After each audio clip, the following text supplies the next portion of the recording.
믿을 수 없는 일이 일어났습니다. 2025년 6월 13일 밤 수많은 이란 미사일이 이스라엘 도시를 삼켰습니다. 극초음속 미사일이 방공망을 뚫고 땅을 갈라놓은 날, 절망 속에서 미사일 영향에도 단 하나의 건물이 멀쩡히 서 있었고 그 안에는 122명의 생존자가 숨어 있었습니다. 현지 언론은 기적이라 불렀지만 그 기적은 사실 오래전부터 설계된 것이었습니다. 그리고 그 건물의 설계자는 한국인이었습니다. 어떻게 그들이 기적처럼 살았는지, 이게 무슨 일인지 그 놀라운 사연을 지금부터 들어보겠습니다. 잠깐 1초만 투자해서 좋아요 버튼 한 번만 눌러주시면 감사하겠습니다. 안녕하세요. 제 이름은 서정우입니다. 올해 38살이 된 한국인 건축가로 현재는 이스라엘 텔아비브에 거주 중입니다. 건축이라는 일을 시작한 지는 어느덧 15년이 넘었고 처음으로 한국을 떠나 해외 프로젝트에 참여한 건 지금으로부터 약 5년 전이었습니다. 이 사연을 쓰게 된 건 단순한 자랑이나 극적인 에피소드를 알리고 싶어서가 아닙니다. 불과 며칠 전에 제가 본 장면들, 그리고 그 속에서 들려온 수많은 사람들의 목소리를 잊을 수 없었기 때문입니다. 특히 작은 손으로 제 바지를 붙잡고 울먹이며 말하던 한 아이의 얼굴이 밤이면 자꾸만 떠올라서 그 건물은 마치 저를 안아주는 집 같았어요. 그 아이의 말에 저는 아무 말도 할 수 없었습니다. 기적처럼 살아난 그 아이는 그저 건물 하나가 자기를 감싸 안았다고 말했지만 사실 그 건물이 품고 있었던 건 단순한 구조물이 아니었습니다. 그 안에는 제 모든 고집과 신념, 그리고 어쩌면 한국이라는 나라의 기술과 철학이 함께 담겨 있었으니까요. 모든 일은 6월 13일 밤에 벌어졌습니다. 저는 그날 이스라엘이 솟아오르는 사자 작전으로 이란의 핵시설을 타격했고 군 수뇌부가 제거되었다는 뉴스를 접한 지 얼마 지나지 않았습니다. 그날은 유난히 바람이 잔잔했고 공기가 습했으며 도시 전체가 이상하리만큼 고요했습니다. 간호사인 아내 오윤지 씨는 밤 근무 일정에 따라 인근 병원으로 먼저 출근했고 저는 설계 사무실에서 늦게까지 작업을 마무리한 뒤 집으로 돌아가려던 참이었습니다. 시간은 밤 11시 40분. 저는 마지막으로 이메일을 보내고 노트북을 닫으려던 찰나였습니다. 그 순간 갑자기 건물이 아주 미세하게 떨리기 시작했습니다. 처음엔 지나가는 대형차의 진동인가 싶었죠. 그러나 불과 10초도 지나지 않아 유리창이 삐걱이며 흔들렸고 그 뒤로 믿기 힘든 폭발음이 들려왔습니다. 정확히 밤 11시 50분. 이란의 수많은 탄도미사일이 이스라엘 텔아비브 도심에 낙하했습니다. 방공망을 완전히 뚫은 채로 날아온 극초음속 미사일은 순식간에 건물 몇 동을 통째로 날려버렸고 도시는 갑자기 정전과 화재로 공포에 빠졌습니다. 저도 그 순간 그저 바닥에 엎드린 채 귀를 막고 고개를 숙이고 있었습니다. 창문 너머로는 불빛과 함께 뿌연 먼지가 밀려왔고 사람들의 비명소리가 이어졌습니다. 저는 무릎으로 기어 문을 열고 계단을 통해 건물 밖으로 나왔습니다. 길거리에는 먼지가 자욱했고 붉은 조명이 도시를 핏빛으로 물들이고 있었습니다. 그 와중에도 제 머릿속을 가득 채운 건 단 하나의 생각뿐이었습니다. 내가 설계한 그 건물은 무사할까? 5년 전 저는 한국에서 퇴직 후 처음으로 국제 개발 프로젝트를 통해 이스라엘로 이주했습니다. 건축가로서 새로운 환경에 도전하고 싶었던 것도 있었지만 사실은 아내가 원했던 중동 지역 의료봉사도 함께 할 수 있을 것 같아서였죠. 제가 설계에 참여한 건물은 텔아비브 중심 업무지구에 위치한 다목적 빌딩으로 지상 12층, 지하 2층 규모의 오피스 타워였습니다. 건물을 설계할 당시 저는 한국의 내진 설계와 방호 기준을 그대로 적용했습니다. 방사형 기둥 구조, 진동 흡수형 댐퍼, 내력벽, 이중 지지, 복합 유리 외피 어느 하나도 가볍게 지나치지 않았습니다. 하지만 그게 오히려 문제였습니다. 현지 시공사로부터는 이 정도면 요새 아니냐, 과하다 못해 미친 설계다라는 조롱을 받기도 했습니다. 여긴 지진보다 미사일이 문제인데 왜 이렇게 튼튼하게 짓죠? 한국에선 이게 기본이에요. 저는 그렇게 대답했습니다. 그 대답은 제겐 부끄러움이 아니라 자부심이었기 때문입니다. 그날 밤 저는 무너진 도심을 가로질러 제 건물이 있는 방향으로 달렸습니다. 검은 연기 속에서 핸드폰 불빛 하나 없이 폐허가 된 거리 위로 비틀거리며 걷고 뛰고 숨을 몰아쉬었습니다. 그리고 마침내 제가 설계한 그 빌딩을 마주했을 때 건물은 여전히 그 자리에 서 있었습니다. 세상이 무너진 밤이었습니다. 주변은 모두 잿더미였지만 그 건물 하나만은 온전했습니다. 그리고 그 순간 구조대의 무전기를 통해 들려온 소식. 지하 대피소에서 122명 생존 확인. 호흡 정상이며 대기 중. 그 말을 들은 순간 제 다리는 힘이 풀려 주저앉았고 뜨거운 무언가가 제 눈을 타고 흘렀습니다. 살았구나. 그 말밖에는 떠오르지 않았습니다. 건축가로서 살아오며 저는 수많은 도면 위에 수천 개의 선을 그었습니다. 하지만 그 선 하나하나가 어떤 이의 생명을 지킬 수 있다는 사실을 실감한 건 그날이 처음이었습니다. 그리고 이 이야기는 이제 막 시작입니다. 한국을 떠나 이스라엘로 이주하게 된 건 아주 단순한 계기에서 시작됐습니다. 누구나 한 번쯤 꿈꾸는 새로운 출발이었죠. 하지만 그 출발이 이렇게 큰 의미로 이어질 줄은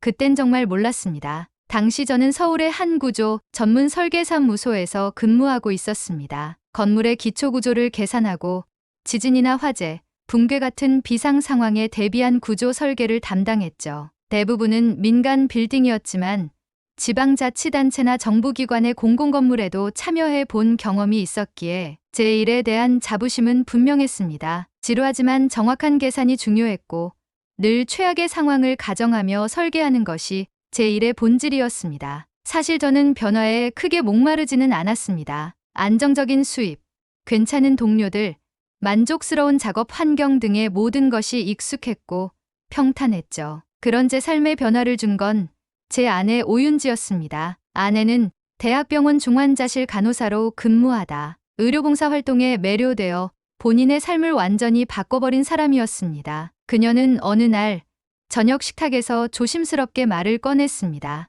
여보, 우리 좀 더 필요한 곳에 가보면 어떨까? 그 한마디가 제 삶의 궤도를 바꿨습니다. 오랜 시간 들여다봤던 설계도면 너머의 사람을 저는 그제서야 제대로 바라보게 되었고 제 기술이 진짜 사람을 위한 것이어야 한다는 생각이 머리를 떠나지 않았습니다. 그 무렵 우연히 국제개발공사 웹사이트에서 이스라엘 신도시 개발 프로젝트의 건축갑리단 모집 공고를 보게 되었습니다. 그곳에선 지진과 전쟁 위험을 모두 고려한 구조 설계를 요구했는데 제겐 거의 운명처럼 느껴졌습니다. 제 경력과 한국식 안전 설계 기술이 그대로 적용될 수 있는 기회였고 아내가 그토록 원하던 중동 의료 활동도 함께할 수 있는 조건이었기에 우리는 망설임 없이 떠났습니다. 텔아비브에 도착한 첫날 이국적인 풍경과 복잡한 도시 구조 그리고 느슨한 안전의식은 제게 충격을 안겼습니다. 버스 정류장에는 낡은 강철 프레임만 덜렁 있었고 도심의 주요 빌딩들도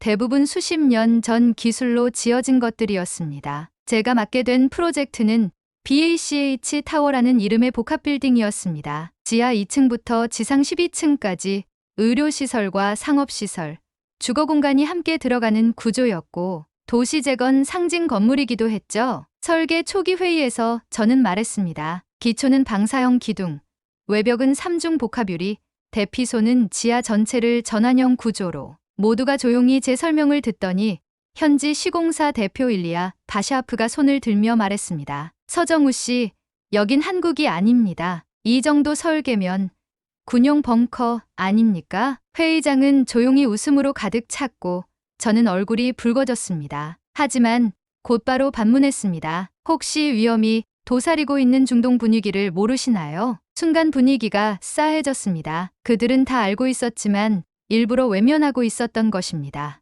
그 후에도 설계 단계마다 갈등은 반복되었습니다. 예산이 과도하다는 이유로, 도면이 너무 복잡하다는 이유로 수차례 재검토 요청이 왔고, 설계를 단순화하거나 일반 기준으로 낮춰달라는 요구가 계속됐습니다. 하지만 저는 버티고 또 버텼습니다. 서울대에서 구조공학을 전공하고 국내 대형 프로젝트를 수차례 경험한 저에겐 명확한 기준이 있었습니다. 한국에서는 사람을 살리기 위한 설계가 선택이 아니라 기본이라는 사실이죠. 처음에는 냉소적이었던 기술자 요셉 샤레트는 어느 날 제게 다가와 말했습니다. 내 아버지는 30년 전 레바논 전쟁에서 구조 신호를 받지 못하고 매몰되었어요. 그날 이후 나는 건축이 사람을 죽일 수도 살릴 수도 있다는 걸 알게 됐어요. 그래서 당신 생각이 틀리지 않다고 생각합니다. 그 말을 듣는 순간 마음속 어딘가가 무너지는 듯 했습니다. 서로 다른 언어와 배경 속에서도 우리는 같은 것을 꿈꾸고 있었던 겁니다. 그날 이후 저는 조금씩 동료들의 신뢰를 얻게 되었습니다. 사소한 기술 하나를 설명할 때에도 그들은 고개를 끄덕였고, 제가 제출한 한국식 설계 기준 문서들을 검토하며 질문을 해오기 시작했습니다. 결국 건물은 제 원한 그대로 지어졌고 1년 전 정식으로 입주가 시작됐습니다. 그 건물의 지하 대피소는 15명, 정원 기준에서 100명까지 확장 가능하도록 설계되어 있었고, 모든 전기와 공조 장비는 독립 전원으로 구동되었습니다. 한 사람이라도 더 살아남을 수 있게 하기 위한 제 고집의 결정체였죠. 그리고 2025년 6월 13일 밤, 텔아비브 중심부에 미사일이 떨어졌다는 속보가 나왔을 때 저는 한치의 망설임도 없이 달렸습니다. 그것이 본능인지 책임감이었는지는 아직도 모르겠습니다. 하지만 제 발은 이미 제 설계가 녹아있는 그 건물을 향해 움직이고 있었습니다. 거리엔 연기와 먼지가 자욱했고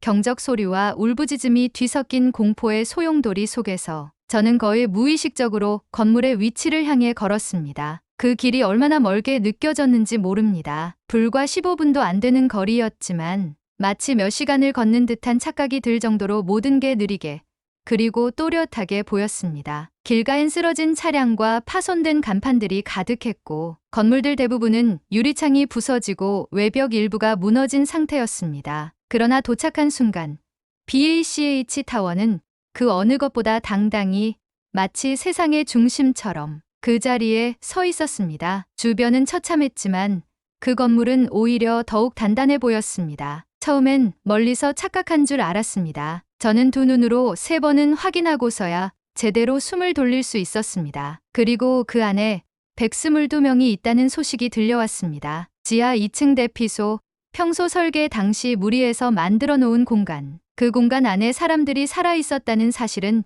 믿기 어려운 기적이었습니다. 곧이어 도착한 구조팀의 차량에서 한 여성이 내렸습니다. 짧은 검은 머리와 날카로운 눈빛. 이스라엘 내무부 구조팀 팀장 미카 베나림이었습니다. 그녀는 절 한번 쳐다보고는 바로 지하 진입로로 향했고 저는 그 뒤를 조용히 따랐습니다. 건물 설계자가 당신 맞습니까? 네, 제가 했습니다. 좋아요. 그럼 지금 이 안에 있는 사람들이 어디에 있을지, 어떻게 이동시켜야 하는지 당신이 설명해 주세요. 그녀는 군대식 지휘와 실전을 겪어온 사람 특유의 빠른 판단력을 가진 사람이었습니다. 제가 보여준 구조도면을 잠시 확인하더니 고개를 끄덕이며 말했습니다. 당신 한국 사람 맞죠?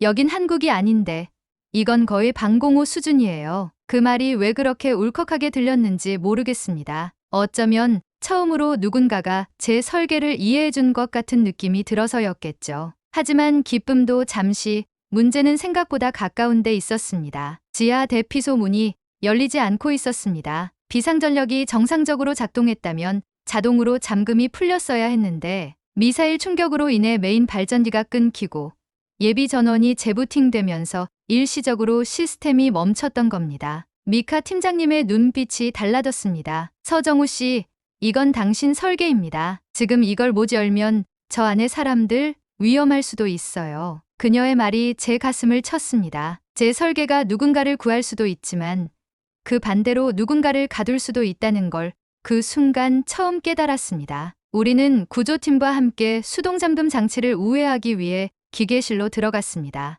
제가 도면을 토대로 설명하고 구조대는 스패너와 절단기를 들고 철문을 뜯기 시작했습니다. 온몸에 땀이 비 오듯 흘렀고 손은 떨리고 말 한마디조차 신중해야 했습니다. 그날 밤 수많은 복합 시스템이 설계도 그대로 작동하지 않을 수 있다는 걸 절감하며 저는 다시 설계자가 아닌 책임자로 이 공간 안에 서 있었습니다. 여기입니다. 이 회로가 자동 제어를 넘는 지점입니다. 좋아요. 그럼 전력 수동 전환 3초 간격으로 누르세요. 미카의 지시에 따라 차례차례 장치를 눌렀고 마침내 치잉하는 소리와 함께 철문이 조금씩 열리기 시작했습니다. 그 순간 안에서 흘러나온 것은 조용한 숨소리와 억눌린 울음이었습니다. 그곳엔 어린아이와 노인, 외국인 여행객까지 예상보다 더 다양한 인종과 연령대의 사람들이 있었습니다. 모두가 손에 무언가를 쥐고 있었는데 어떤 이는 가족 사진을,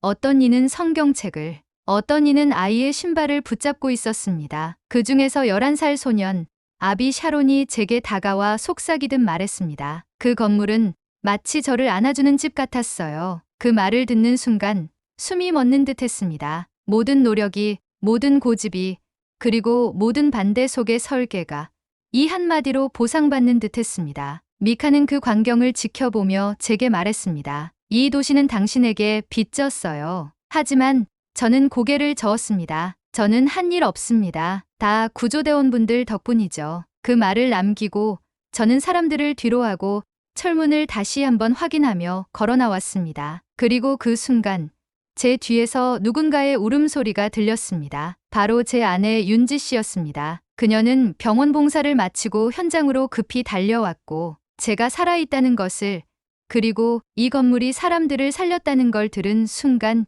그 자리에서 주저앉아 울었습니다. 저는 그녀를 부축하며 말했습니다. 살아있어줘서 고마워요. 그녀는 눈물로 말했습니다. 우리는 늘 누군가의 생명을 지키기 위해 떠났잖아요. 그 말이 그 밤의 결말이었습니다. 그리고 동시에 그 밤은 제 삶 전체의 전환점이었습니다. 건축은 사람을 지키는 기술이어야 한다. 그 문장이 제 뼛속 깊이 새겨졌던 순간입니다. 지금 이 글을 쓰고 있는 이 순간, 사건이 일어난 지 아직 닷새밖에 지나지 않았습니다. 그리고 지금 그 밤으로부터 닷새가 지난 이 순간에도 저는 여전히 그날의 진동을 잊지 못하고 있습니다. 바로 어제 저는 BACH 타워를 다시 찾았습니다. 사고 이후 첫 주말이었고 건물은 여전히 변함없는 모습으로 서 있었습니다. 멀리서 보면 상처 하나 없는 듯 보이지만 가까이 다가가 손바닥을 대보면 곳곳에 균열 자국과 깨진 외벽 타일들,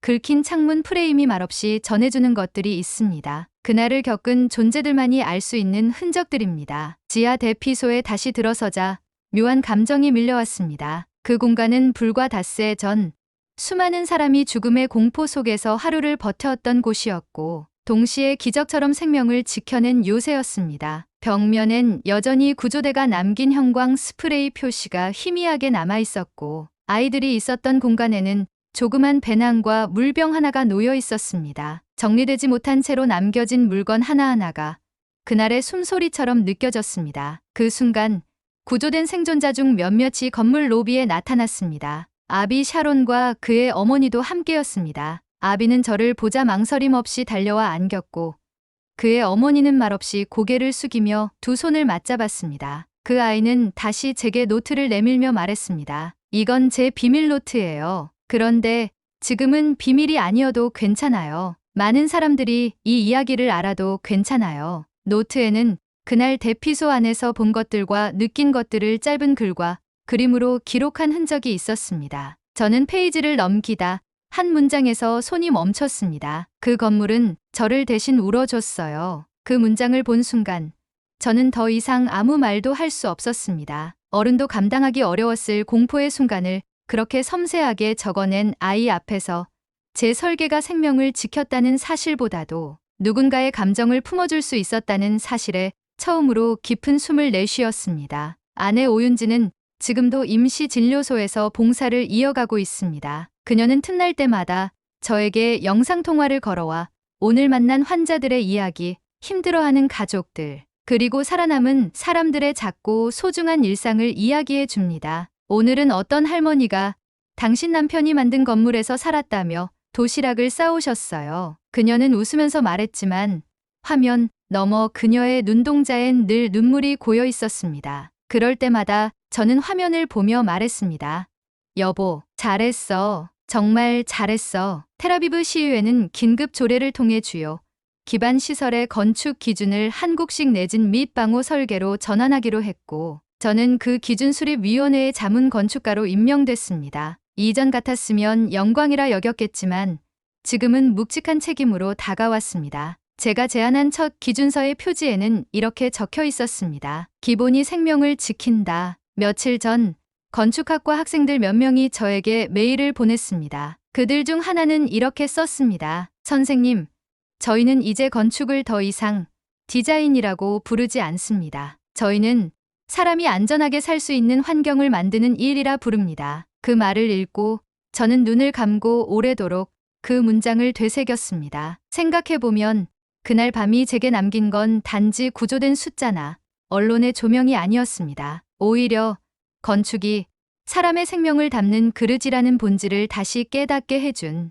아주 뼛속 깊은 자각이었습니다. 지금 저는 새로운 프로젝트를 준비 중입니다. 모든 재난의 제로 포인트에서도 기능하는 쉘터 설계, 기둥 하나 없이 서는 구조, 물 없이도 이틀을 버틸 수 있는 공기순환 시스템, 외부 충격을 자동 감지해 셀프 잠금이 가능한 출입구, 그 속엔 기본이란 이름의 한국 기술이 다시 한번 뿌리처럼 녹아들게 될 것입니다. 마지막으로 어제 기자회견장에서 외신 기자가 물었습니다. 당신은 왜 끝까지 그렇게 설계를 고집했습니까? 저는 아주 조용히 이렇게 답했습니다. 한국에선 그게 기본이니까요. 그 말을 마치자 주변이 조용해졌습니다. 그리고 얼마 후 박수 소리도 없이 회견이 마무리되었습니다. 저는 회견장을 나와 혼자 걸었습니다. 폐허가 된 도시 끝자락, 한때 활기를 띠던 골목 끝에서 문득 멈춰 섰습니다. 그 순간 바람이 지나갔고 먼지 속 어딘가에서 다시 시작할 무언가가 보이는 듯했습니다. 그리고